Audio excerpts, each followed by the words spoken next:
So I thank you, Louise. I would like to call this hearing to order and acknowledge that we're in Treaty 1 territory and the home of the traditional lands of the Ojibwe, the Cree, Dakota peoples, and in the national homeland of the River Métis. Our drinking water comes from Shoal Lake 40 First Nation in Treaty 3 territory. My name is Ron Merritt. I'll be your chairperson this morning. We have panel members via Zoom, Gail Anderson and Mr. Ian Mahone. Our recording secretary is Louise Boyle, and representing the city from the assessment department is Mr. Jeremy Pohl, followed by Mr. Nathan Spacek. To the Zoom participants of the hearing, please note that you will be placed in the waiting room until your property is called upon. Then it will be your turn and you will be admitted to the meeting. Kindly follow along the City of Winnipeg Board of Revision YouTube channel for the hearing process. Once the host admits you into the hearing, please close or mute your YouTube player, and then you will be permitted to speak in respect to your property. Once the hearing has been concluded, you may leave the hearing. This morning, we're going to be hearing realty and business assessment tax according to the Municipal Assessment Act and the City of Winnipeg Charter.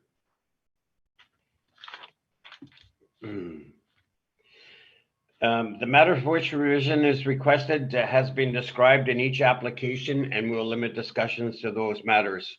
The statements that are made in this hearing are sworn testimony, and anybody speaking in these matters must be sworn in.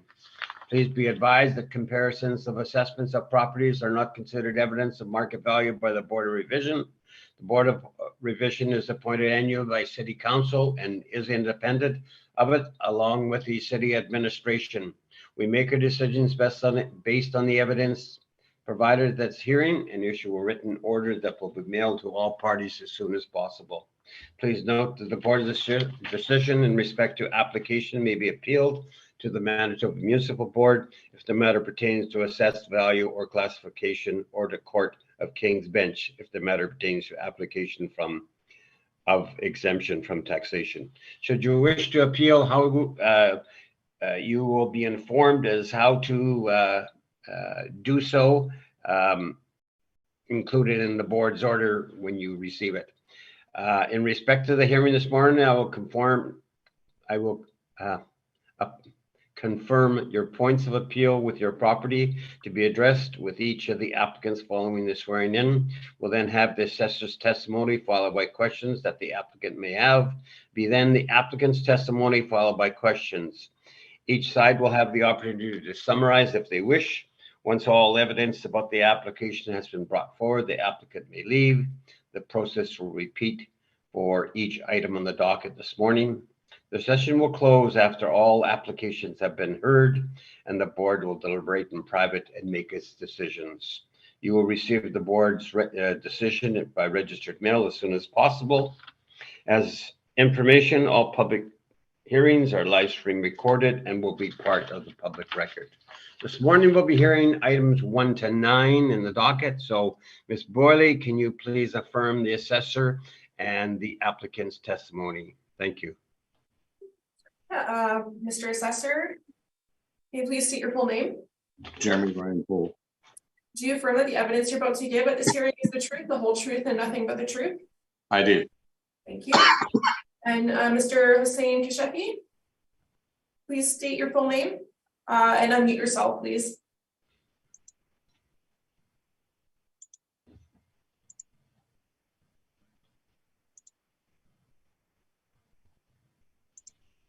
You're still muted.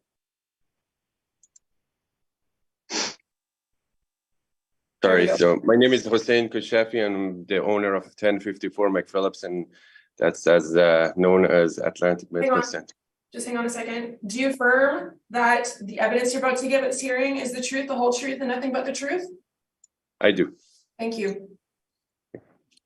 All right. I know this is your first time here, sir, so You've heard me read about the procedure, so we'll just follow that procedure. So we'll have Sure. the assessor take us through your property and how they concluded the value to it and the business assessment. So, Mr. Pohl, you can take us through 1054 McPhillip Street. The floor is yours, sir. Okay. File number is 224855. Address is 1054 McPhillip Street. Business assessment ID number is 54673. Business under appeal is Atlantic Medical Center, and the owners are Atlantic Medical Management Corporation. The total ARV is $47,880. The total area is 2,600 square feet. We'll get to the area in a moment. The overall ARV applied was $18.42. Below is a chart indicating that we used a base rent or net rent of $15.91. And of course, to the right of their occupancy costs, which lead us back to $47,880. Or 880, apologize. There was some correspondence that was given to the board. I believe the board has it, as well as to me, and the manager of the Board of Revision indicated for me to contact the business owner. I did, but given the timing of how closely this appeal was scheduled versus the original hearing date, I was only able to speak to the property owner or the business owner yesterday. So I do have some additional information to present after this information, but for the evidence, but I'll get to that in a moment. So we just go through the property itself. It's located on McPhillip Street. As you can see, it's just a major intersection off Church down from McRae. Next page over indicates that there was some alterations that occurred within and outside of the property for fit up purposes. And there is one entrance and one exit. Please note that. The signage indicates it's Atlantic Medical Center and Pharmacy. And then off to the side, there is one tenant, Canadian Manila Pharmacy. So in order to access this property, there's one for your business aspect anyways. There is one entrance and one exit for everyone to enter and use, as far as clients and patients that will be coming in and out of this building. So with that said, we have the same standard comparables that we have that we presented this cycle on pages 4 and 5. We indicate that for 46 comparables, we have and approximately a little over 112,000 square feet of leasable inventory. We have an average of $21.86, weighted average of $21.64, and a median of $22. So from that market, we can go back to this subject property. The model produced just a shade under $16, and given its location on a good exposure, good high traffic area, that would be what you would expect marketability that you'd be able to get. So with that, I'm fine with the $15.91 as a rental rate. The main issue that came to light was what are the areas? We had this under review recently. It was licensed in as two CRUs or two bids. I reviewed the property in full from the information that I had, independent of the gentleman who put him on the roll, just to see what was going on within the bill and what was correct given the correspondence that the property owner had. So if you want to go to my additional information, and this will make a little bit more sense after you see the appellant's brief, their submission. I'm not going to get into the appellant's brief for submission, but I'm responding to it. I'm obviously looking at it. I'll let them present their information, and then we'll kind of just have a discussion afterwards. If that's okay with you. That's fine, Mr. Pohl. Okay, so ultimately, when I look through what was given for correspondence and speaking with the proper business owner, indicated that there was four tenantable spaces within the building, 2 of which would be owner occupied, 2 which actual arm's length tenancies. And then a lunchroom common area. There was a sketch indicated that was given. Having said that, I believe all this was already corresponded with the department personnel who put this information, use this information, and then put them on the roll. So I'm looking at it independent from that, just to ensure everything was correct. So I looked through and searched, first of all, Atlantic Medical Center, Manila Pharmacy, Atlantic X-ray Clinic, and Diamond Medical Supply, as far as your business searches to see who owns what. When I went through, I found Atlantic Medical Center, and as you can see, it doesn't really indicate who owns anything. It's kind of a search didn't turn out. Sometimes it's so I don't know if it hasn't been updated yet, if it's too recent, but this is what's on file, registry number, and I can't tell who owns what. So on the next page over is the Manila Pharmacy. I searched them as well, same issue, nothing came back. I also searched the remaining two tenants, which was as indicated,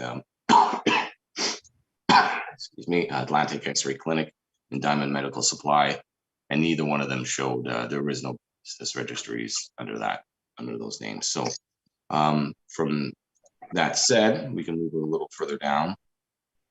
The INEs that were indicated starting on page 4, indicate that this property is fully owner occupied. If you look on page 6, there is a Manitoba number company as well as Atlantic Clinic Management. They are in the property. It's for 700 square feet and 2,800 square feet. And at that point, those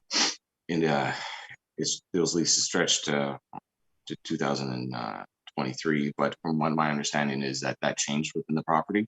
So what you see now, what the business owner is indicating is what is now. So what is current. So those don't appear to be correct at this point.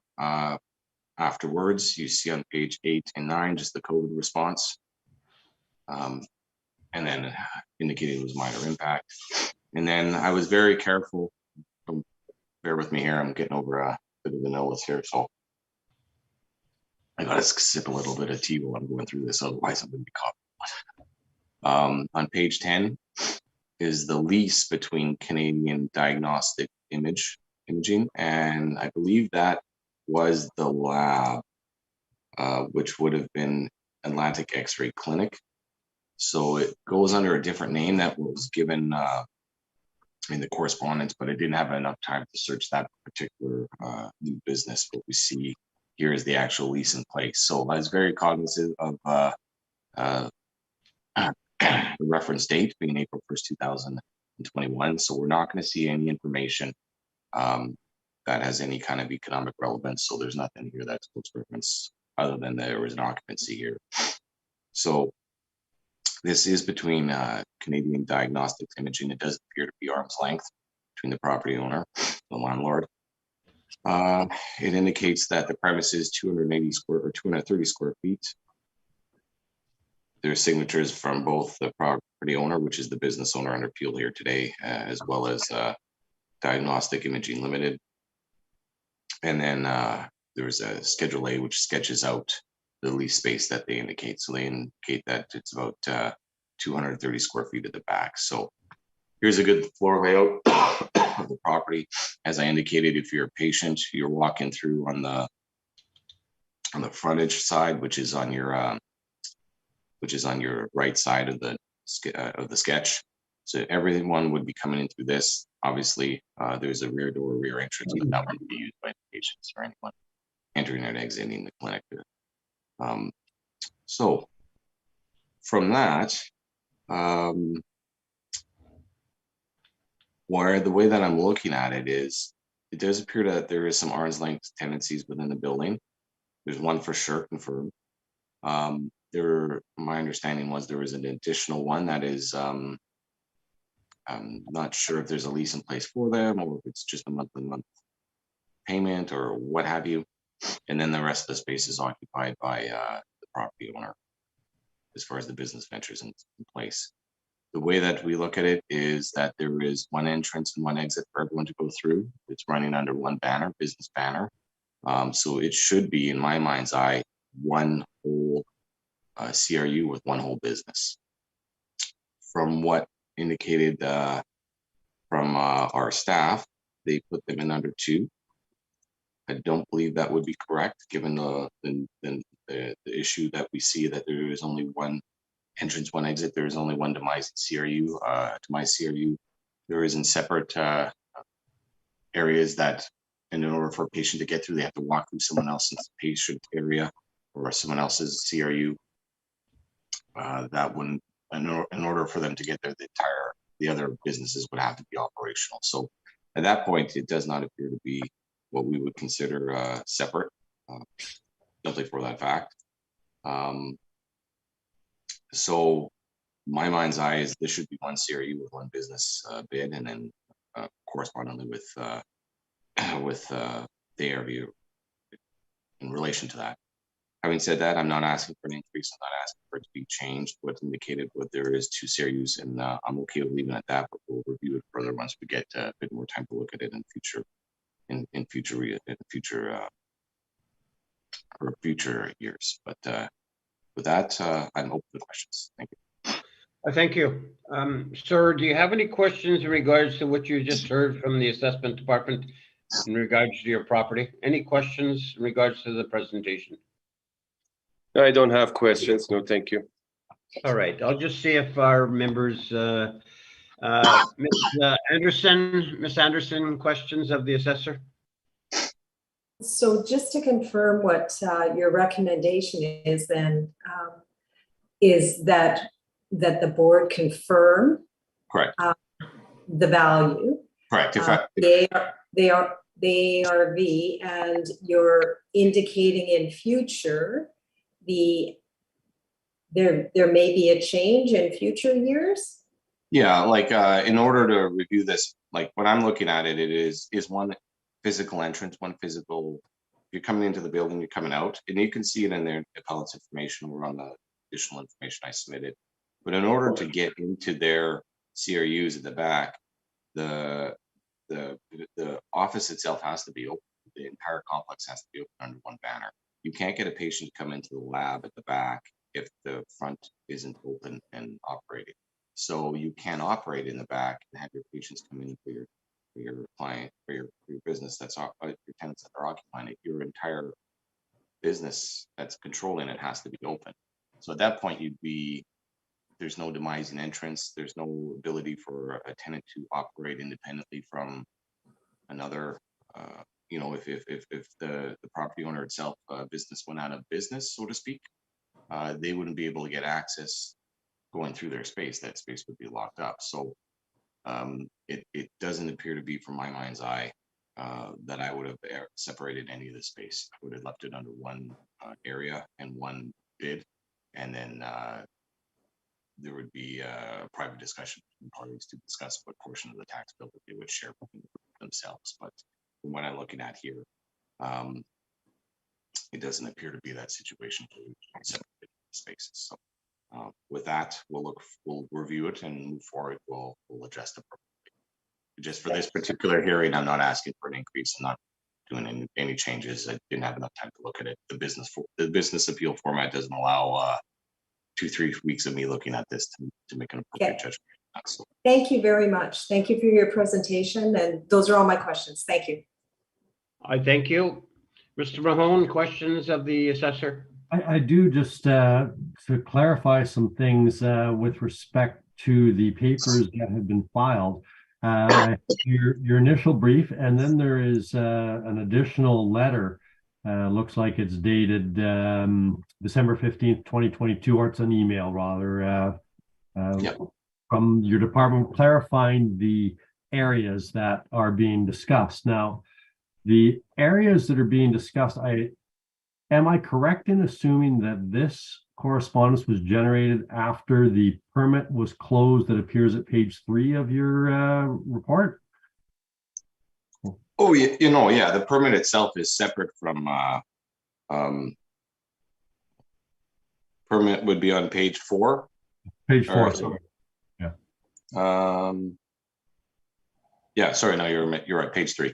That permit is independent of our business licensing, and that's just from PP&D indicating there was physical changes to the property, and that it was approximately $200,000 to put new fascia up front, signage, and then renovate the interior. Yeah, and that's where I'm going, because then following that, it appears as that's what generated, or that's what led to the Gmail being generated with the old area, and then the new area, the clinic of 2,600 feet and the pharmacy of 700 feet. Is that safe to say? I would assume as much. I believe we had personnel speak with, or I know we have personnel speak with the property owner, business owner, indicating the licensing and their other tenancy. But when I reviewed it in full, after looking at everything, there should have only been one bid in my mind's eye. So again, I'm not asking for an increase in area or increased rate or anything. We can just ask for it to be confirmed. But the main caveat here is there's one entrance, there's one exit, and in order for your tenants at the back, your front business has to be open. So at that point, when you look at the signage, it's one banner. It's no different than if you had a dental corporation who's running a dentist and you had associate dentists working for you, or you had separate corporations within that, the one banner has to be open for the other practitioners to have their clients come in. So at that point, they don't have care and control of their own space, and at that point, they're working underneath someone else's banner. So I see the same situation happening here, where it should be Atlantic Medical Center. The one banner and the one bid. And I understand all that. I'm just trying to get the square footage straight here. You have 2,600 square feet being assessed. But that 2,600 square feet has, in addition to it, in that particular premises, a 700 square foot pharmacy. Mm-hmm. Correct. Okay. And then in addition to that, there's a 280 square foot imaging diagnostic, which appears to be separate. So the total square footage then is 3,580 square feet of this entire building? If for clarity's sake, you can go to the appellant's information. I was going to wait for them to do it, but we have an email from one of our field assistants that indicate the areas: 2,600 for the clinic, 700 for the pharmacy, and then they don't put any area or any they didn't include in the bid 500 square feet for common area for the washrooms, hallways, and I believe there's lunchroom of sorts. So it's a little easier to look at that way from our perspective. That's what's on the roll today. But what I'm looking at it is it should have been just the entire complex under one bid. Okay, I think that helps me a little bit. Thank you. That's all I've got. I thank you. Mr. Pohl, but you've assessed, bless you. You've assessed the building itself as being 2,600 square feet. No, the clinic, the bid that's under appeal now. Yeah. That is 2,600 feet. That's what's under appeal.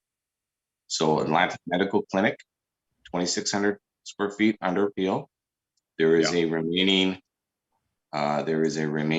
700 square feet for the pharmacy, which has a separate bid, which is not under appeal today. And then within the physical building, there's another 500 square feet, which wasn't licensed in at all under any business assessment. Mm-hmm.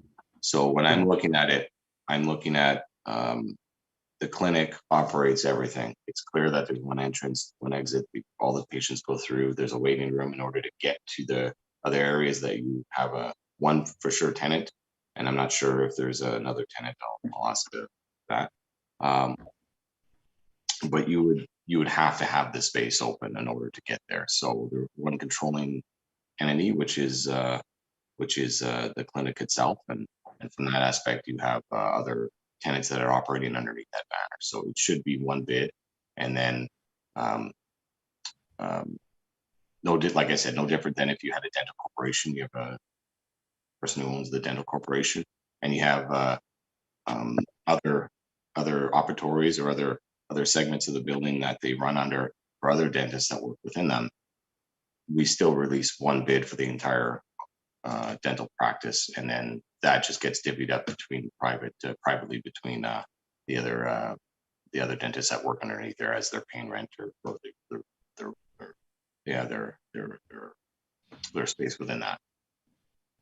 So as you stated before, I guess, Mr. Paul, is that you're not seeking any increase because there is more square footage there. Your evaluation for the business is based on 2,600 square feet.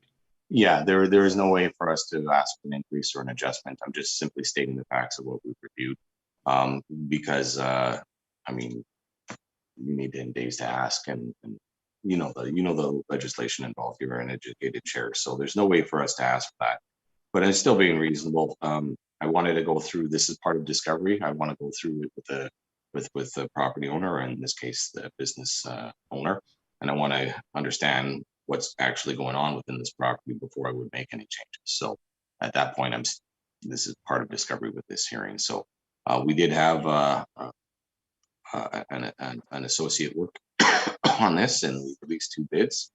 My question is, I'm just fact checking to ensure that if it was done correctly, and in this case, I'm looking at it, it should have been under one banner and under one totality of the complex, given how it's operating. So. All right, I thank you, sir. Mr. Applicant, it is your opportunity to present your evidence and your case for your value. So the floor is yours, sir. Thank you. I just wanted to appreciate everybody in the board and Mr. Paul. The only issue that I have is just for the square footage of the clinic. I know that Mr. Paul is saying that it is under one banner, it's just only under Atlantic Medical Center, but that's not true. That every business over here has its separate door and locked door, and we don't really have access to them. So pharmacy has the locked door. I, as the owner, I cannot go into the pharmacy unless manager will actually give me the access. So I don't have any access to even pharmacy. I don't have any access to the X-ray. I don't have any access to the medical supply as the owner of the building. So basically, they have different entrance inside the building. I totally agree. It is one building, one entrance, one exit. We share the common area. Definitely, the common area is shared between the 4 businesses, but they do have separate entrance from inside the building to their basically to their room or to their area. They have locked and basically door to their entrance to their basically businesses. They have different working hours from the clinic, and then basically they can actually come and they can go at any different time separate from the clinic. They have been to the building all the time, even before the clinic starts, because they have to do inventory and everything, like for the pharmacy. At the X-ray clinic is basically their hours of operation is completely different than the clinic. They do like the Canadian Diagnostic Imaging, they actually manage it and run it, and then basically they have different hours. They do have, all of them, they have access to the entrance and access to the exit door. They have the key, they can come and go back and go out. They are not really actually, they are not dependent to the clinic, although definitely they are all related to the clinics. Definitely, if we don't have a patient in the clinic, we don't have a patient basically in the common area, but they do come to like separately from the other actually area, from other clinics. They do come to do the X-ray here. They do come to get their basically braces here in the clinic. They do come to get their medication, although they are not the clinic patients. They come over there and we can just ask the manager to give you a breakdown how many patients are from the clinic and how many patients are coming from outside of the clinic. So there are many patients that are the customer of the pharmacy, but they are not related to the clinic. They have their own, like if you go inside the clinic, you see there is one area for the waiting room in front of the reception, and the other one in front of the pharmacy that is mainly being used for the pharmacy patients to sit over there and then wait for their medications. The common area is being shared, although like the brace, like they are waiting, one or two patients at a time might be actually waiting for the brace, or one or two patients are waiting for the x-ray, but they are separate. And as I said, they come from other clinics to do the x-ray as well. In terms of arm length businesses, Atlantic X-rays under Canadian Diagnostic Imaging, and that I've actually submitted the lease, and that is just recently kind of renewed in June. The one that you have is just a new one. That's between the building and company, so that's 1054 McPhillips Street Ltd, and the Canadian Diagnostic for the Diamond.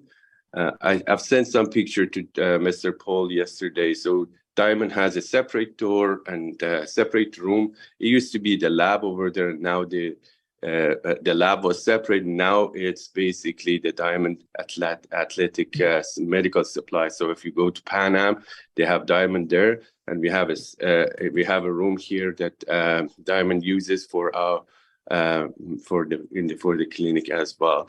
Although it is for the patient's clinic, but we do have patients coming from the other clinics to get their braces over here. So if you look at the floor plan, I'm not sure if you have access to that floor plan. The clinic itself has a reception, and there are 10 rooms on the basically on the north side of the building, 1,500 square feet. I was very generous. If 1,500 is not almost, like it's less than 1,500, but 1,500 square feet for the building. And then if we actually calculate like half of the common area is for the clinic, then it would be at the most, it would be 1,870 square feet. The part that the clinic uses, the pharmacy uses 480 square feet plus the 200 square feet for the waiting room. I guess I've been like very generous, but like the waiting room in front of the actually pharmacy is being used for most of the time. It's being used for the pharmacy patients.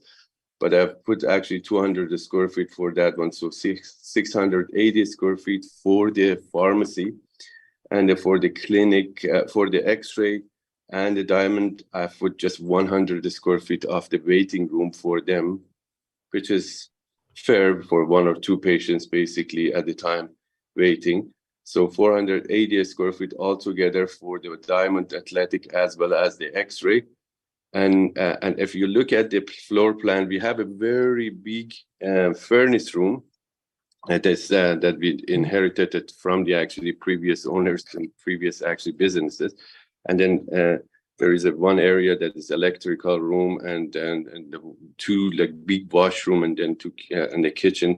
Then basically 200 square feet as our kind of the area that is not considered for the assessment. That's basically washroom, hallway, common area, kitchen, and the furnace room. So the only actually issue I have is just the clinic is not really using more than 1,870 square feet, or at the most that amount of square footage. If you have any question regarding the businesses being kind of independent, you can definitely come, and you're welcome to come to see actually the clinic operating. They're definitely operating separately from the clinic. They have clients separate from the patients from the clinic. There are many times they are open and the clinic was not open. There are many times they were working in the building without any of the staff of the clinic being there. They have keys to the entrance and exit, and they have separate locked doors to their businesses. That's all I have. I thank you, sir. Mr. Poole, questions of the applicant? Sure. I don't doubt that there are separate locked doors to your spaces as you indicated. That's not quite what I was getting at. But if you're a client and obviously or patient, obviously all these businesses run on patient basis. Your patients have to walk through the waiting area. And what you're indicating is your clinic area has to be open and access to in order for them to get to the lab at the back. Would that not be correct? And the pharmacy? You're talking about the clinic as the building, basically. No, the building needs to be open for the pharmacy to actually operate. That's correct. They are open many times that the clinic was not open. The door and the front door can be open for the pharmacy, can be open for the x-ray, and can be open for the medical supply, although the clinic has been closed. Okay, so when I'm looking at your pictures, and I apologize, it was done on Zip, but by the time I was able to get the information, I couldn't share that with them. But is there a demising wall or a door that's locking out?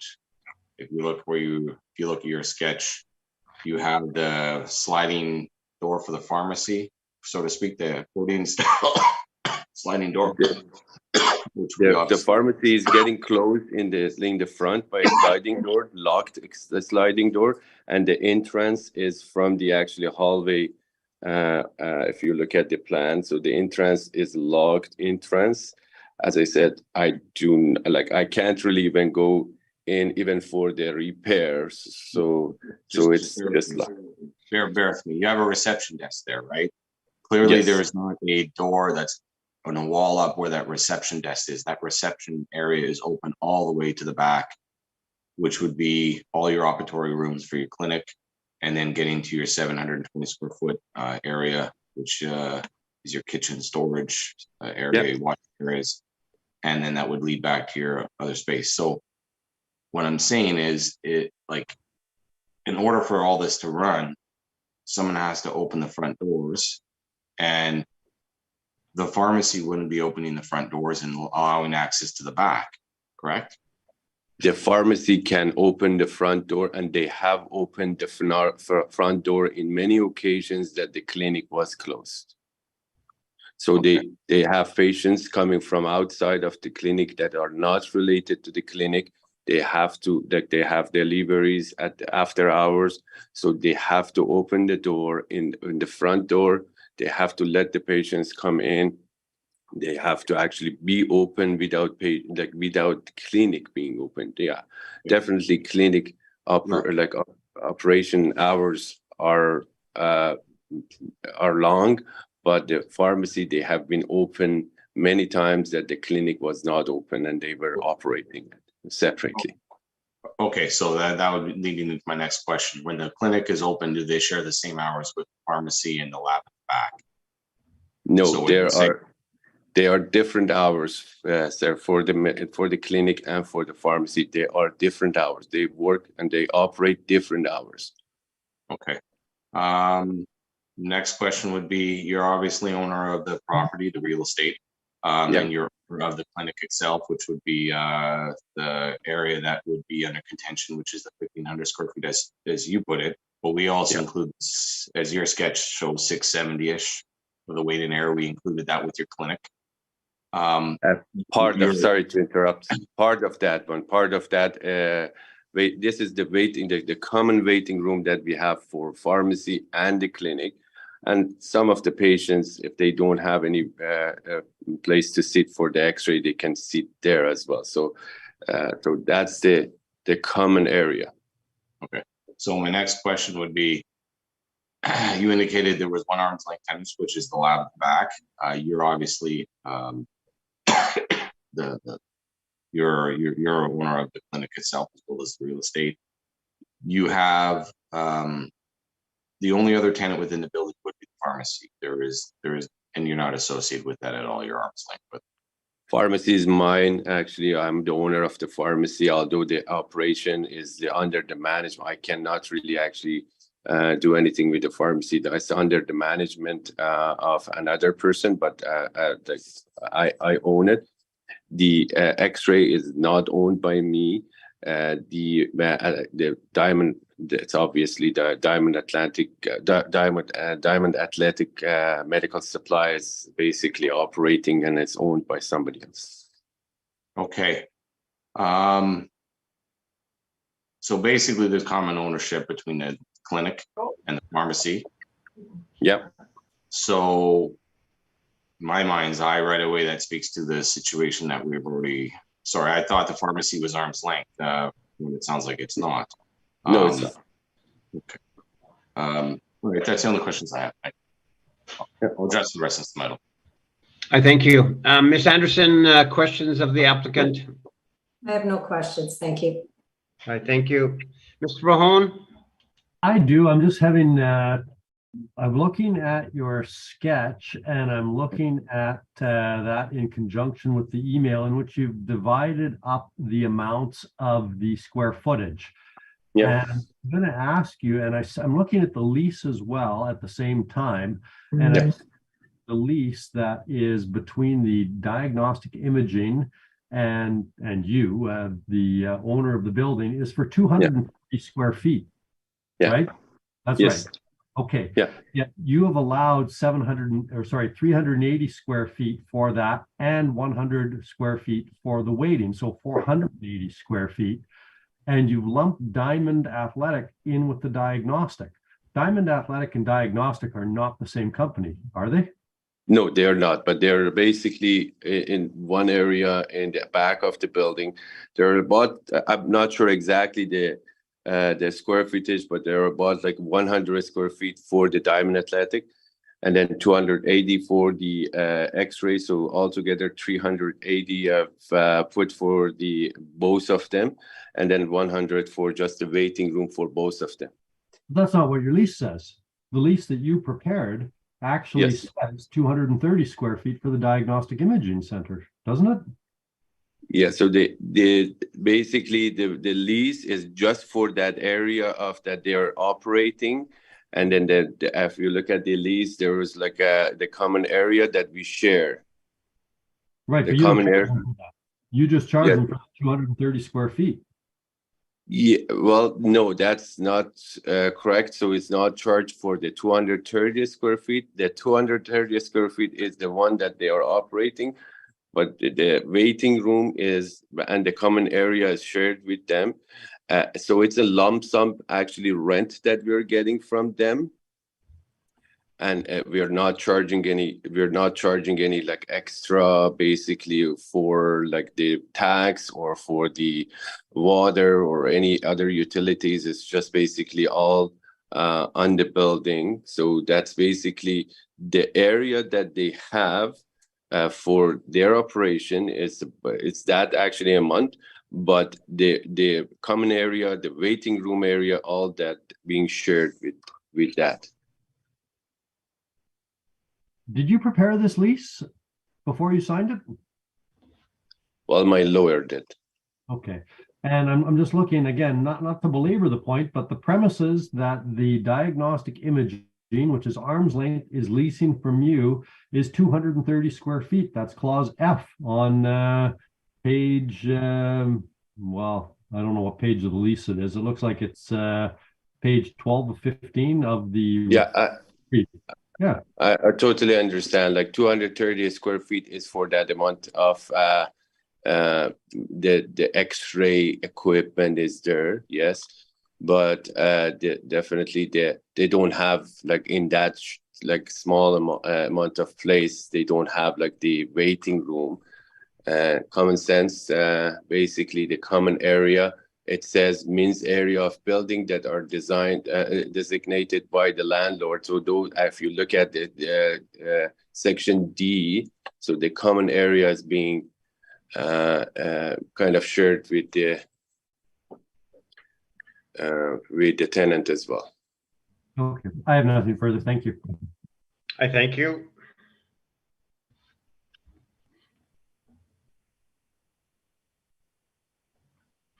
Either party wants submission at all? Just a quick one. I feel that the assessment should be confirmed after appeal. It's confirmed that the clinic itself, highlighted in I guess if we use the appellant's sketch in black, is owner occupied. If you look at the pharmacy as well, that is owner occupied, and obviously the common area would then play into the role of both those, as well as the waiting area. It seems to be the only tenanted spaces at the rear, which is a combination of X-ray and diamond, which is either 230 or roughly 380 or almost 400 square feet ish, if you account for the area in the waiting room, which is being indicated from the appellant. But it does appear to be, like is indicated, that the clinic itself operates this under one banner, and the priority of the space is that. And with that said, if I would be licensed, and it would be under one bid for the entire complex. So with that, I'm not asking for any increase, obviously, just to have it confirmed.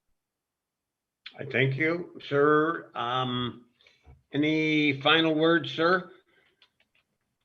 No, thank you. I just was, I really appreciate actually all the board member. Yeah, we are not really like a for-profit, basically, organization. It's just a medical clinic, and we are not really making that much profit. So it's just basically a business that is actually helping people. So we just wanted to just basically ask if we can actually decrease our costs and our operation costs. That would be great. And I'm not really actually asking for any exception, but that is the fact that I have presented. I guess I believe that we need to decrease that square footage. But I really thank and appreciate everybody here. I thank you for your presentation, sir, and results very soon. So thank you for coming this morning. Thank you. And you are free to go. Thank you. Okay, thank you. Mr. Pohl, I think that concludes our business with you. Yep. So Have a good day, have a everyone. good day, and sounds like your cold's getting worse. It's been up and down for almost a month Yeah. now. So I just Yeah. won't let go. Anyways, All have right. a good day, everyone. You Bye. take care. Okay. Louise, you can let Mr. Spotchak in, and Mr. Navarro can probably come into the picture and get him sworn in. Hey, We'll just take a couple of minutes just. Yeah. Mr. Navarro just needs a minute or two to just set up his. All right. Let's take 5 minutes, okay? Okay. All right, thanks, Louise. We'll call a hearing back to order, and we'll have the assessor sworn in. I'm not sure whether we swore him in this morning or not, but and then we'll have Mr. Navarro affirmed or sworn in, and then we can start. Hey, Mr. Assessor, please state your full name. My full name is Jonathan Ferdinand Spacek. Do you affirm that the evidence you're about to give at this hearing is the truth, the whole truth, and nothing but the truth? I do, yes, I swear. Mr. Navarro, please state your full name. Marcelo Navarro. Do you affirm that the evidence you're about to give at this hearing is the truth, the whole truth, and nothing but the truth? I do. All right, gentlemen, we have some vacant property, which is owned by Qualco. So Mr. Spacek and Mr. Navarro, we had a situation yesterday, and this is just a continuation of it. So we'll proceed along. So I'll just, we can go to number 2 on the docket, and I'll just read you the last 5 numbers, 97-135. So Mr. Spacek, whenever you're ready. Thank you, Mr. Chair. We are looking at roll number 0309299713. This is file number 23-16. We have a original assessment of $7,085,000, and that is based on $19.39 a square foot, and I'm making a recommendation today for $17.50 a square foot. This is a total new recommended 2023 value of $6,395,000.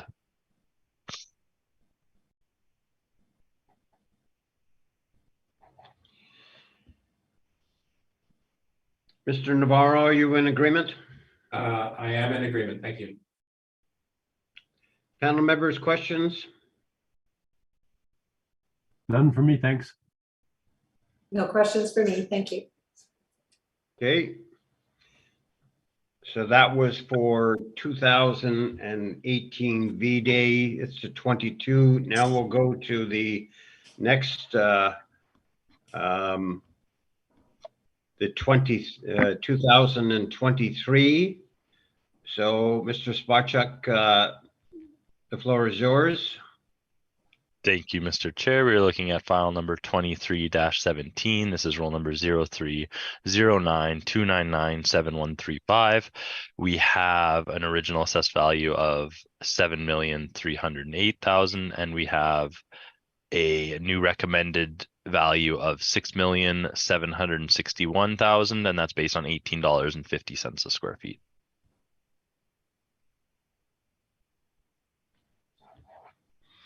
Mr. Navarro, are you in agreement? I am in agreement. Thank you. Okay, I thank you. Ms. Anderson, any questions? I have no questions. Thank you. Mr. Mahone? No questions, thank you. Okay, let's move on to the next one. I'll just read you the last five numbers, 97-115. Mr. Spacek, whenever you're ready. We are now at file number 23-15. This is roll number 030929971115.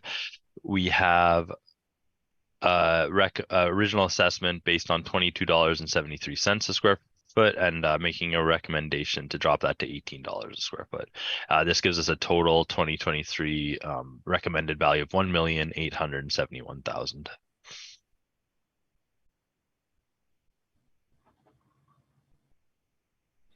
Mr. Navarro, are you in agreement? I agree with that. Thank you. Okay, panel members, any questions in regards to the rec? No, thank you. I have no questions. Thank you.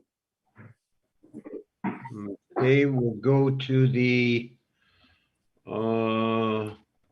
2023, same number. Mr. Spacek?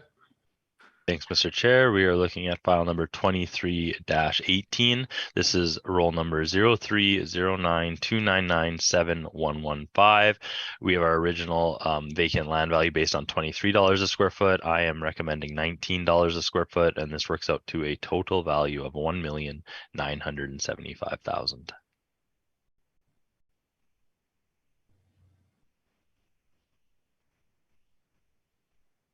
I thank you. Mr. Navarro, are you in agreement? I am in agreement. Thank you. Okay. Panel members, any questions? I have no questions. Thank you. I have no questions, Mr. Chair, thank you. Okay. We'll go to the next one. 97-130, the 2022. Mr. Spacek, whenever you're ready. Thank you. We are looking at file number 23-19. This is roll number 0309299713. This is originally assessed with a $33.86 a square foot, and I am recommending $21 a square foot. This works out to $1,030,000 as the recommended value.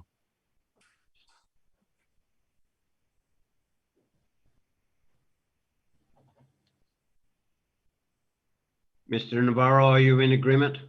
I agree with that. Thank you. Okay. Panel members, any questions? I have no questions. Thank you. No, thank you, Mr. Chair. I thank you. Mr. Spacek, we'll go to the 2023. The floor is Perfect. yours. We are at file number 23-20. 20. This is roll number 0309299730. We have originally assessed this vacant land at $34 a square foot. I'm making a recommendation for $22 a square foot, and this is a total 2023 recommended value of $1,079,000.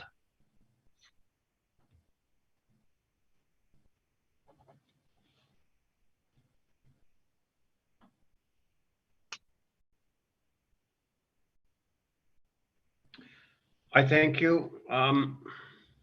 Mr. Navarro, in agreement? I agree, thank you. Panel members, any questions? No questions, thank you. No, thank you. No questions. Just one slight point. Did you settle in regards to the square footage? Who is because there's always a discrepancy between what the city is at and what the applicant is at. So Yes. Mine is same as yesterday. Mine is the most updated since the replot that the subs are based on. So I believe Mr. Navarro is going to follow through with these ones. Okay, fine. Okay, let's go to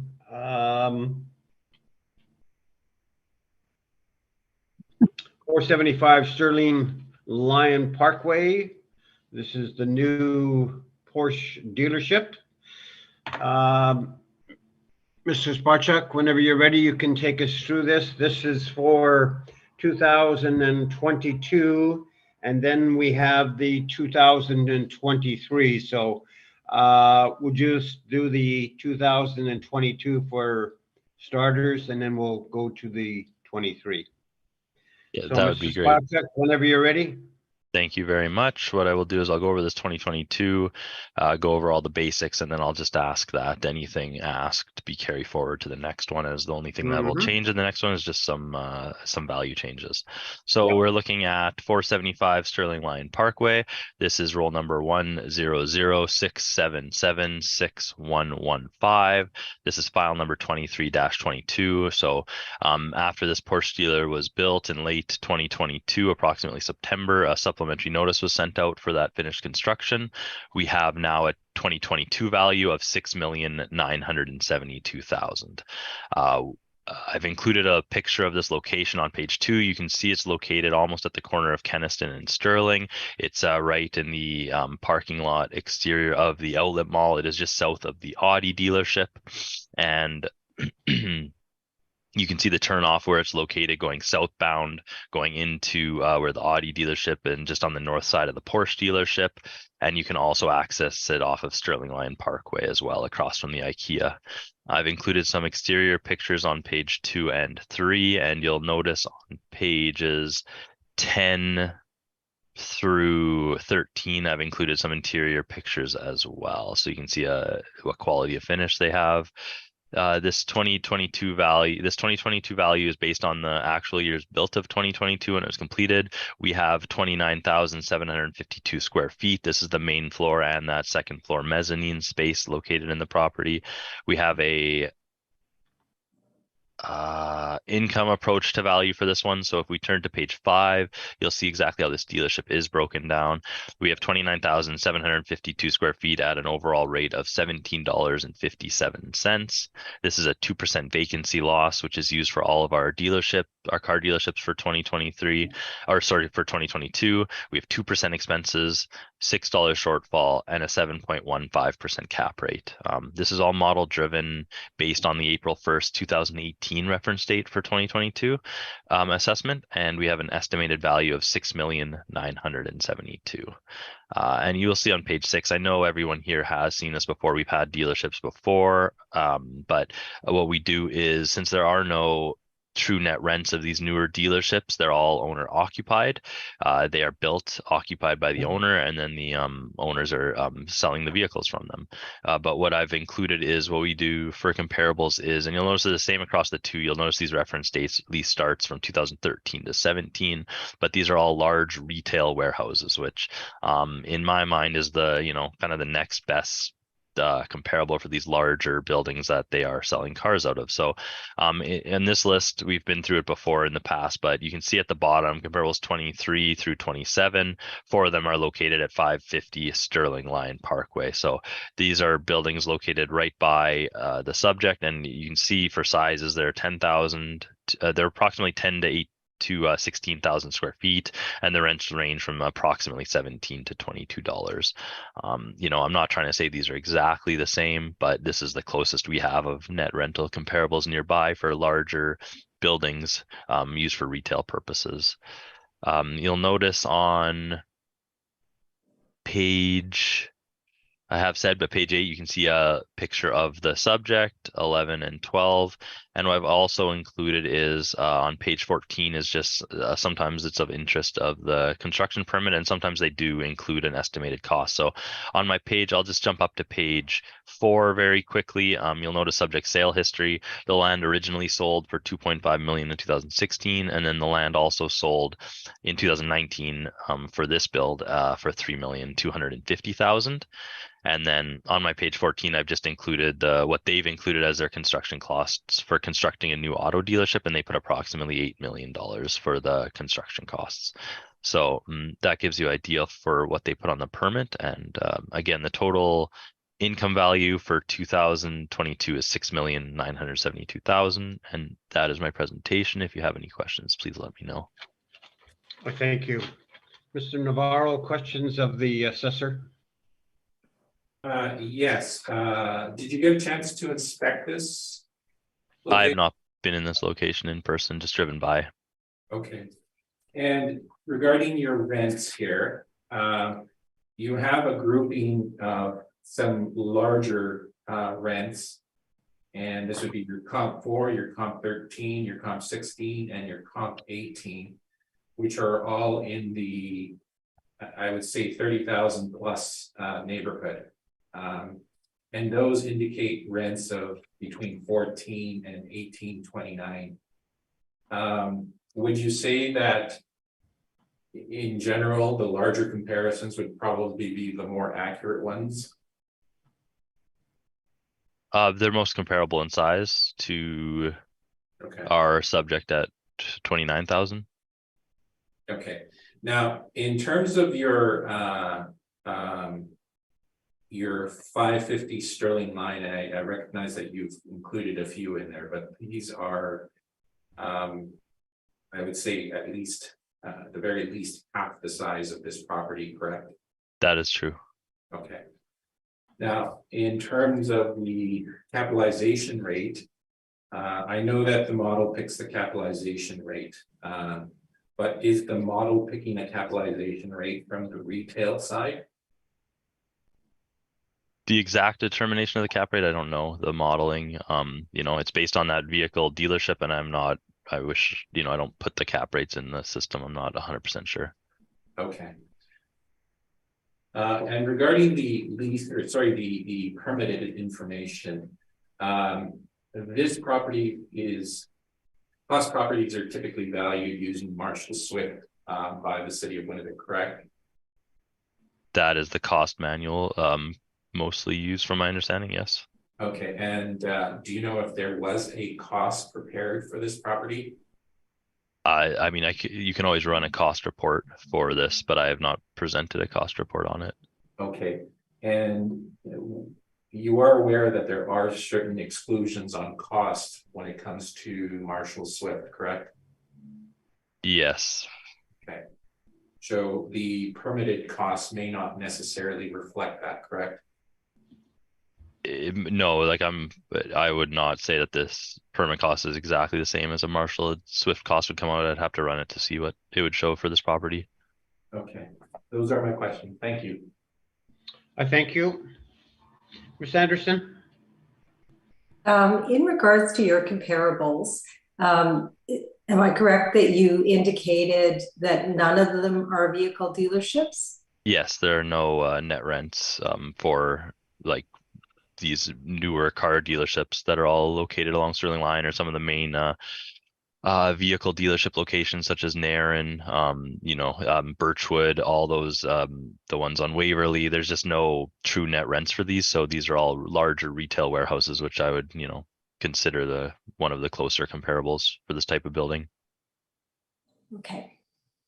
Can you advise what the businesses are at 550 Sterling Lion, the comparables that you're provided? Yeah, it's the Struck Tube, it's the the FXR store, the Dollarama, and I believe it's like the Bouclair Homes. It's the retail locations located beside the IKEA. Okay. Yeah, I'm familiar with those. Thank you. Those are all my questions. Thank you, Mr. Mahone. I do, with respect to the whether a comparison has been done with respect to some of the newer dealerships to which you referred. There's a Mercedes dealership, a Lexus dealership, an Audi dealership, and not with respect to the valuations, but with respect to the square footage. For example, I know or I'm aware that the Mercedes dealership has a basement area. Does this have a basement area? No, not from my understanding. I believe the Mercedes one is the only one I've had so far that has had that kind of basement parkade style, from my understanding. Okay, as far as square footage goes, would this Porsche dealership be comparable to, say, the Audi, the Mercedes, the Lexus dealership, the other high-end dealerships that are opening on Kenaston? My memory is foggy, but from just top view sizes, they are, from my understanding, pretty similar. Okay, thank you. I don't have anything further. I thank you. Just offhand, Mr. Spacek, I look at the numbers, and they bought the land for like 3.2. You got a permit for 8 million, so that comes to 11.2, and you're at an evaluation of close to 7 million. Any comments? My comment is I see that as well, and we don't just take the permitted price and the land value and make that the income approach, if that makes sense. It's this is model driven income based on the parameters we're using. This is the value that's coming. You'll see the 2023 jumps up a bit because of the cap rate changes from the April 1st 18 reference date to April 1st 21st. You'll see the rent changes, it goes higher. So these are all income based. Again, those numbers I'm providing are just, they're common questions that are asked in these hearings. So, what was the permitted value? But we're not looking to match that value. But in my mind, when I look at that, I do see a much higher value. And how does that income approach compare to it? It's when you're comparing it to those two, it's on the low end. But when I look at this income value, it's, again, with having none of those net rents to really truly compare it to, it doesn't, again, it seems like a fine value to me, but again, they're odd properties where we don't have as much to compare to as we usually do. All right, I thank you. Mr. Navarro, the floor is yours. Okay, we have 475 Sterling Lion Parkway, and this is a Porsche dealership. You can go to page 6 and see the general location there. This is in the Seasons Mall complex area. It's on the west side of Kenaston. And on page 7, you can see a picture. This is a street view picture as the building was going up. And there on page 8, you can see the overhead picture with the framing in place. You can actually see that there's no basement there. In terms of the layout of the property, on page 9, you can see the showroom areas that are highlighted in yellow. So the remainder of that would be the car wash bays, the workshop, those areas. This particular dealership does not have any on-site auto body repair, so that is actually contracted out. So it's not at this location. In terms of the mezzanine area, you can see that there is a lunchroom, some washrooms up there, and some office areas at the front or the north side. And you can also see that there is a substantial parts storage area in the mezzanine, which is, again, it's just parts. There's no real finish in there other than the walls.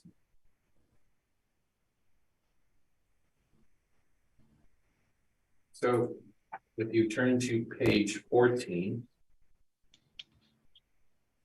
we've got a slew of properties that range between $950 and $21.25 in terms of the rent. You'll also see some auto use leases in the second half.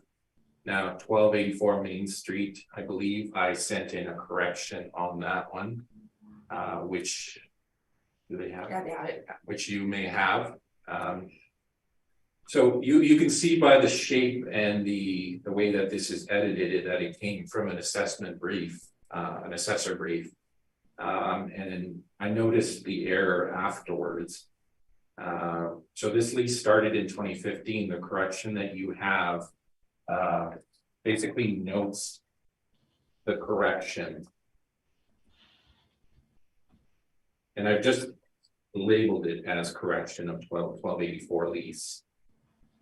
So you can see there that the owner has listed this as 24,225, which is actually different than the 20,225 that's listed there with a rate of 1950. If you flip over to the other side, you can see that there's a lease that starts in 2015 and goes right up to 2020. And it's for $39,343 per month. Now, the next thing that you'll see over is the actual dimensions. And we understand that this building is actually separated. There's a basement and there is a main level. The main level is 29,626. And that is what we actually assume the size to be, 29,626. And then we add additional rent for the basement.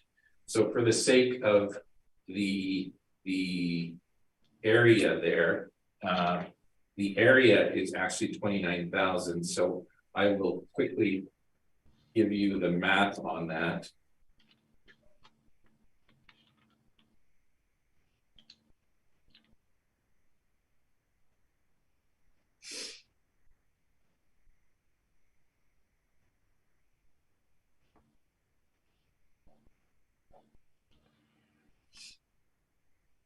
So the combined rent for 29,626 square feet is actually $1,594, not $1,950. And again, that's an error, I guess, from the original document that was printed by the assessor and me just overlooking it. So I've made a correction to that based on the rent that is in place and the area for the main level, which is 29,626, works out to $1,594 per square foot. You'll note that this building is substantially different than, for example, our subject, but it is an auto use building. Whereas it has a large component of what you would call garage space. It's about a 50-50 split between garage and the remainder is office areas. And in the basement, there's also some storage areas and some smaller office areas, as well as mechanical areas.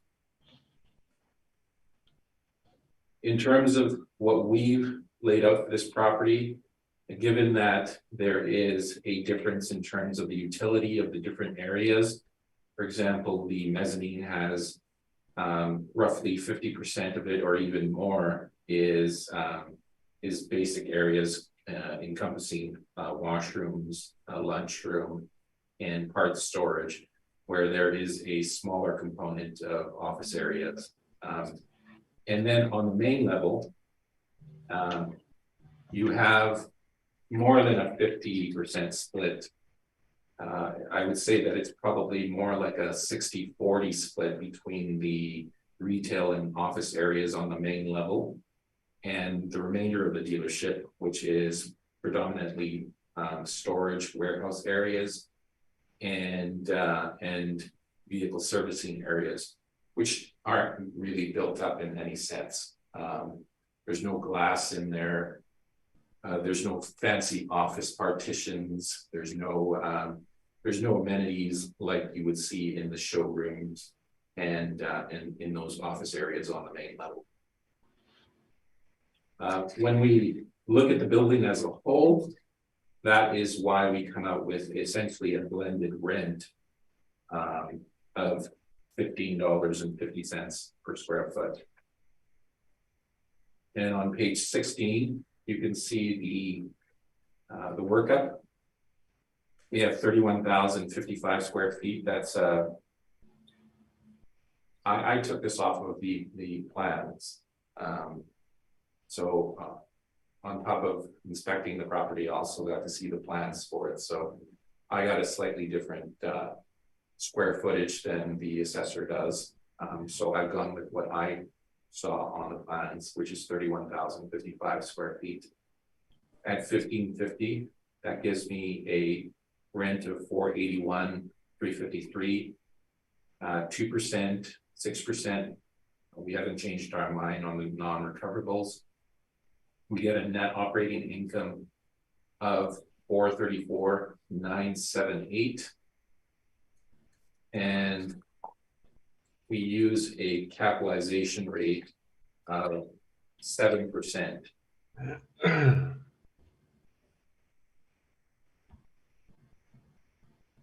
The indicated market value is $6,213,972 or $6,214,000. In the appendix, you can see the pictures of the property that we looked at and inspected. You can see, again, the main showroom and office areas are detailed and they're finished quite nicely. And then there are the parts storage on the one on the left on page 22 is on the main floor. And you can see that there's some stacking areas there. But basically there's no finish there. There's fireproofing there. And aside from that, there's nothing else on the walls. And then on page 23, you can see the storage areas on the mezzanine side.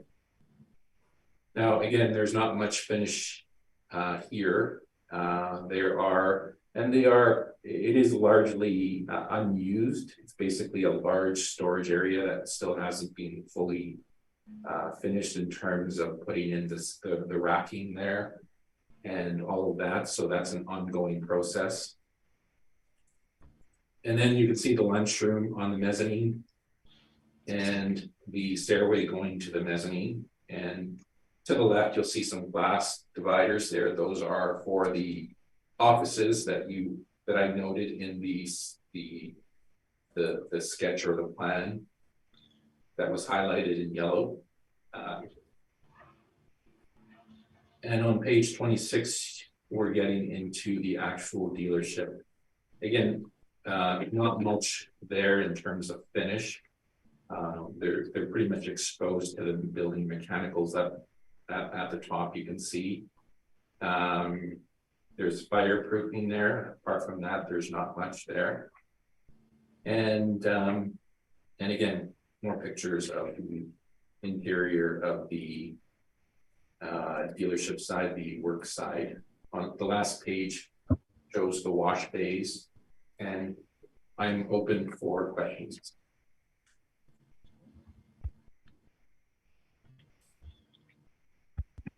I thank you.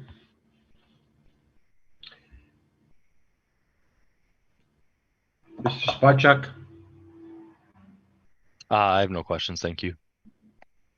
I thank you. Ms. Anderson? I have no questions. Thank you. I thank you. Mr. Mahone? My only question is is this one of the stated cases going to the Manitoba Municipal Board, or is it just going to form part of the omnibus application? Or do you know? So I would say, to answer your question, basically all of the dealerships in Winnipeg are going to the municipal board.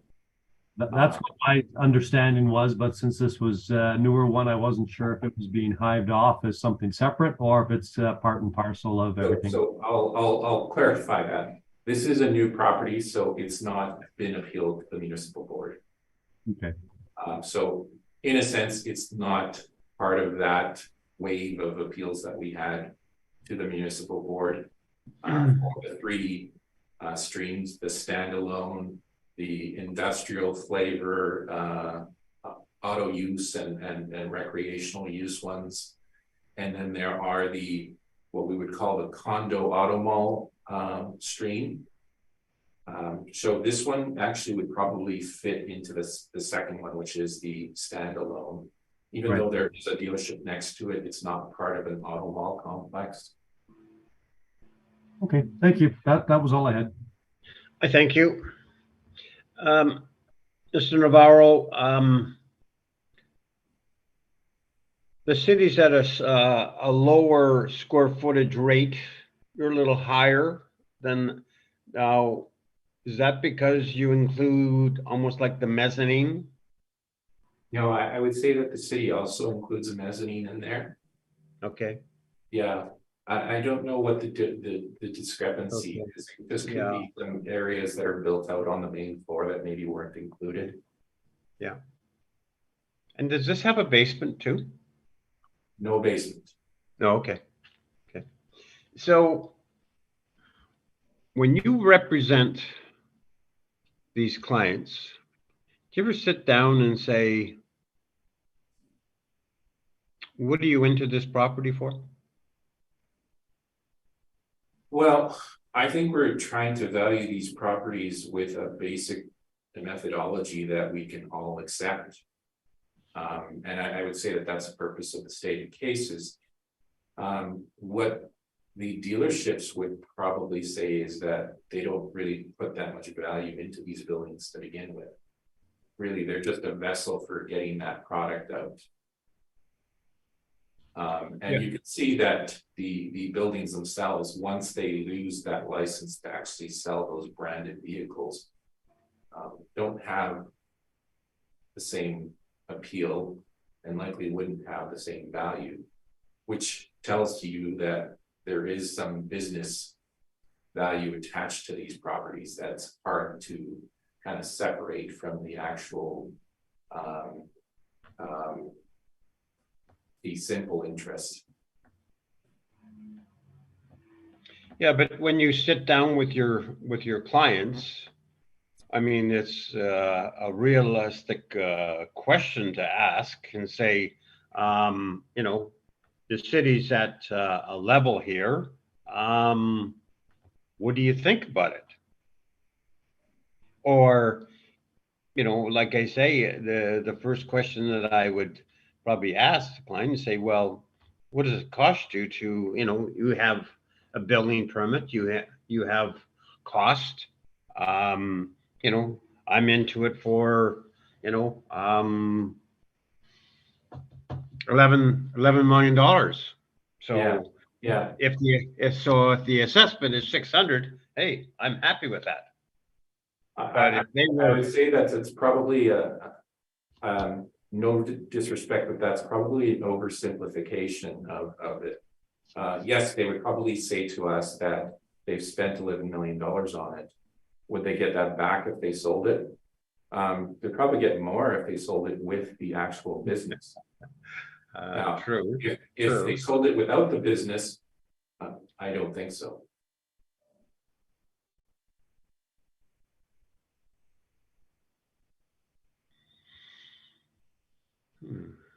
Okay. So I would say that branding of the product that's actually going in through this dealership is really what drives the value that you would see in a transaction.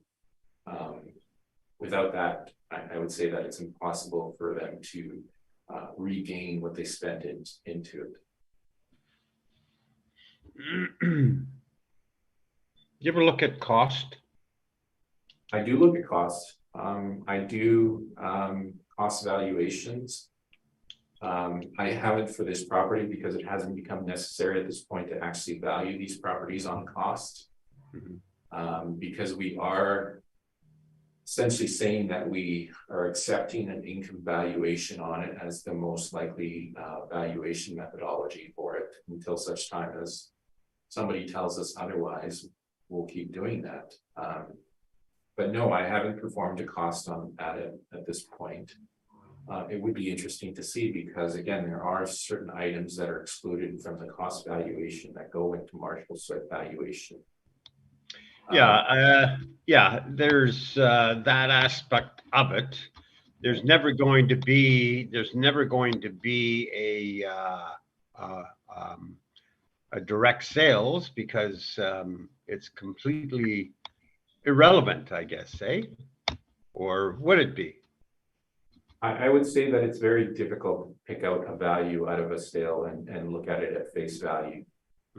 Simply because the branding go hand in hand with the property if they're sold as a dealership. If they're not accompanied by that branding, then this building is something completely different. So, Mr. Navarro, you've more or less followed along the city's presentation for a square foot rate for the subject property, and then you've added on your non-recovery, your 5%, and you're still fairly close in regards to the cap rates. So I would say that for the 2022 value, I have very little issues in terms of the differences between our value and what the assessor has suggested. And you're it's really just nitpicking at that point. The bigger issue is for the following. Well, of course, but that's why I sort of wanted to lay the groundwork here and say, well, you're fairly close. Yeah. It's only, like you specified, you're only $758,000 apart, which is not bad. I would agree with that. I would say that there's very little differences and very little difference in terms of the outcome. But as you say, and we're going to get to that right away, there is a heck of a discrepancy in between the next evaluation and for 2021 for the subject. So, yeah. All right. I think we beat that. So Mr. Sparchuk, we're going to go to the next, it's a similar property, but it's for 2023. So Mr. Sparchuk, the floor is yours, sir. Thank you, Mr. Chair. We are looking at file number 23-23. This is the 2023 value of roll number 10067776115. And you will see in 2023, the income value has increased to $9,419,000. And this is, again, the same property. Reference here has moved from April 1st, 2018 to 3 years later, April 1st, 2021. And our model has adjusted the rental rates on page 5 and the cap rate mainly. You'll see the rental rate has went up to $21.44. Again, model generated based on the same parameters for the property. Nothing has changed. Vacancy still at 2%. Expenses has went up from 2% to 3% as we use 3% for the whole 2023 cycle. Shortfalls at $6, and then the cap rate has dropped 6.4%. So when you make those changes of the rent going up a few dollars and then the cap rate dropping to 6.4, it makes makes a large difference because of the size of the property. So for 29,752 square feet, that's why you get the jump up to 9,419,000. And again, I've included the same information otherwise, so I would just be repeating myself, but those are the major changes on this one and why it went up from 2022. So if you have any questions, please let me know. Thank you, sir. Mr. Navarro. Okay. I'm going to ask for the panels to hopefully have both the 2022 and 2023 assessor briefs open, so I can highlight exactly what I wanted to highlight. So if you could please turn to page 6 of the 2022 and the 2023 briefs. I'll give you a few moments to open those items up and go to them.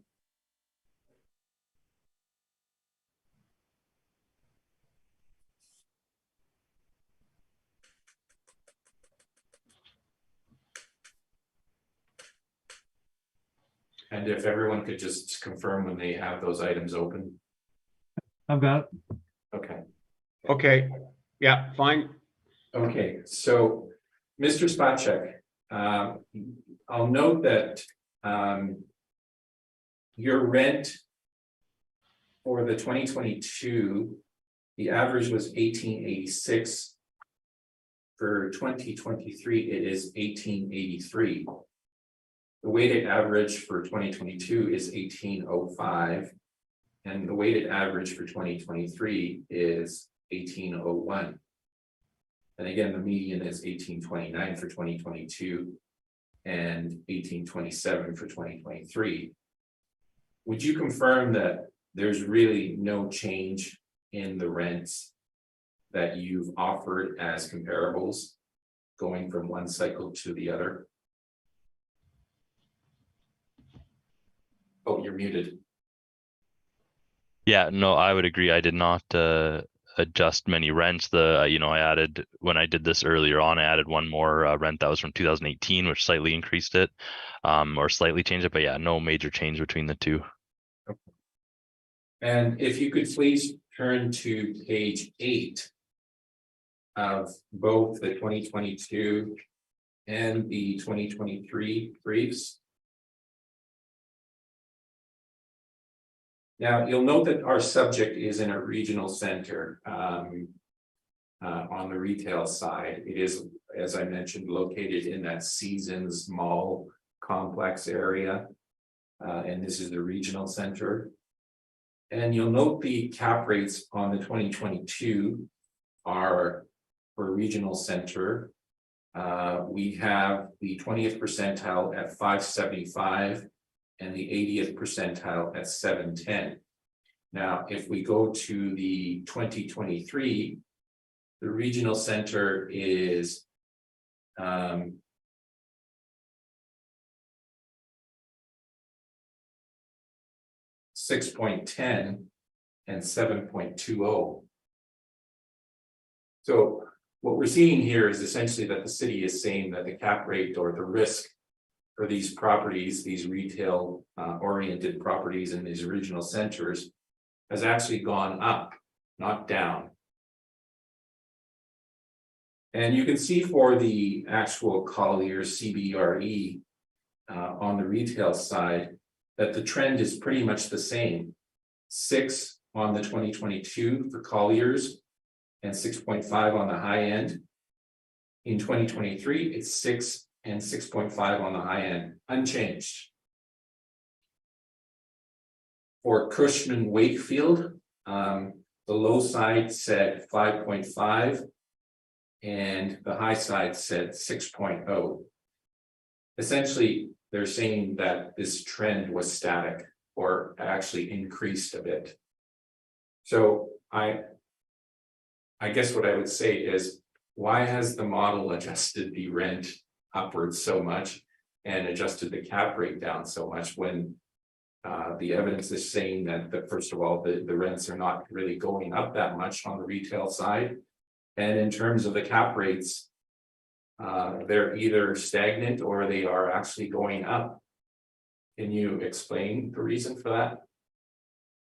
Well, from my understanding is, I don't put the cap rates in for these properties. It's all done through the modeling, but this is for the regional shopping center. I don't believe this building is considered a regional shopping center like a mall or anything like that. I'm using some retail comparables for rent as the kind of the next best, but from my understanding, none of these properties sell with cap rates. So it's it's estimated based on the model, and I'm not sure of the exact classification of the cap rate, but again, I don't think it's exactly following the regional shopping center, if that makes sense. That's from my understanding. Okay, those are my questions. Thank you. Thank you. Ms. Anderson?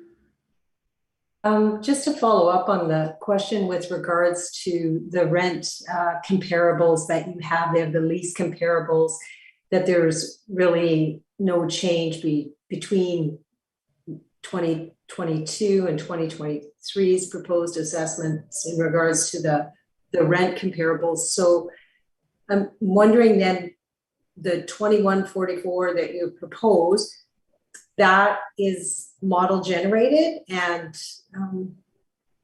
just wondering,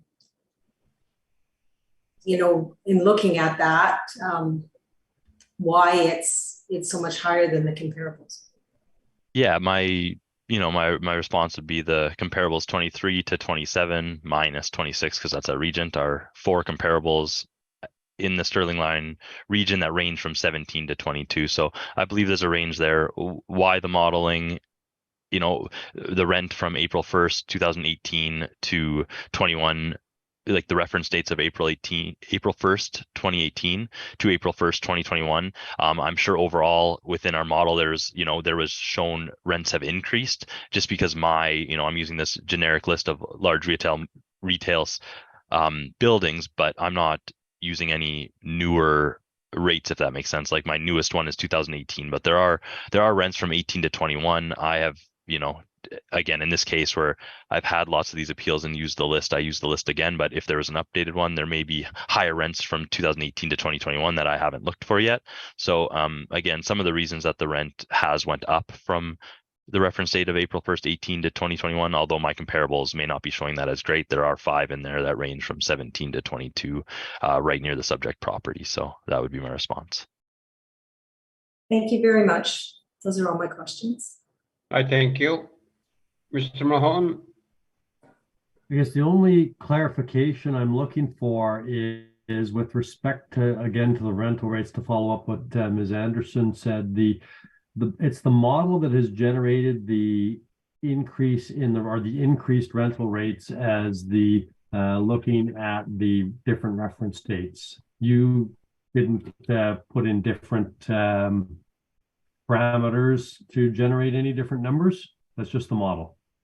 Yeah, so the model is looking at such a wide range of rents. Every rent put in from income and expense mailers across the city that were, net rents. I'm just including some retail ones as a secondary, kind of just showing, hey, these are some larger size retail buildings. These are the rental rates, but my rental rates I'm showing here are not the only ones that, the model is using. It's using many different rents across many different classifications for different types of buildings. And, for this auto body, it's taking all those updated ones from April 1st as close to our reference date as possible. So April 1st, 2021, although I'm not showing many rents close to that, it's that is what's being taken in the model. Okay, thank you. That helps. I have nothing further, Mr. Chair. I thank you.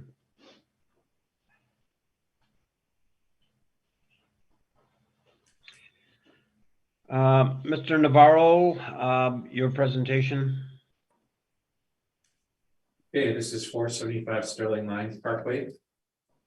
And we are essentially looking at the same presentation for the most part. So I will skip over most of it and just go to the first part, which is the rent comparables on page 14. So here we've got another set of comparables, and we've updated the dates on these. And again, they range between on the low end by about $6.40 all the way up to, say, 1825. So I would ignore the average and the median simply because there's a property in there that has a $0 rent in there, which probably would skew the average and the median a little bit. And the next one is the auto use around the city. So these are less comparable in terms of sizes overall. They're more just an indication of what certain auto uses are charging for rents. In terms of a rent, we've simply increased the rent from the previous cycle to about $16.50 per square foot, and that is for the overall property, accounting for those differences in the utility of the different parts of the property and the fit and finish. And in terms of the cap rate, we've selected a cap rate of 6.75. And we did adjust the capitalization rate from our previous cycle from 7 to 6.75. That is a 25-point adjustment. And we think that is probably more in line with what should have happened in terms of the capitalization rate. I believe the assessor's rate went up by somewhere in the neighborhood of 60 points. So you can see that we have an income value of $6,863,434. And again, we've included the non-recoverables in there. This is a single occupant property. So, again, I'll leave that to you. The value would obviously be adjusted for that reason upward. So it could range anywhere from 6.8 to anywhere around 7.2, 7.3 if you were to make that adjustment. And the rest of it is simply the same pictures that I took on my inspection. So I'm open for questions. I thank you, sir. Mr. Spachuk, questions? I have no questions. Thank you. I thank you. Ms. Anderson? I have no questions. Thank you. I thank you. Mr. Mahone? No, thank you. I don't have any questions. Okay. Either party want summation at all? No, thank you, Mr. Chair. Oh, thank you. Okay. Mr. Navarro, thank you for your presentations and results very soon. So that you are free to go. Mr. Spachuk, thank you very kindly for your presentations and have a good day. Thank you, everyone. We have heard all the items scheduled and this hearing is now adjourned. Thank you.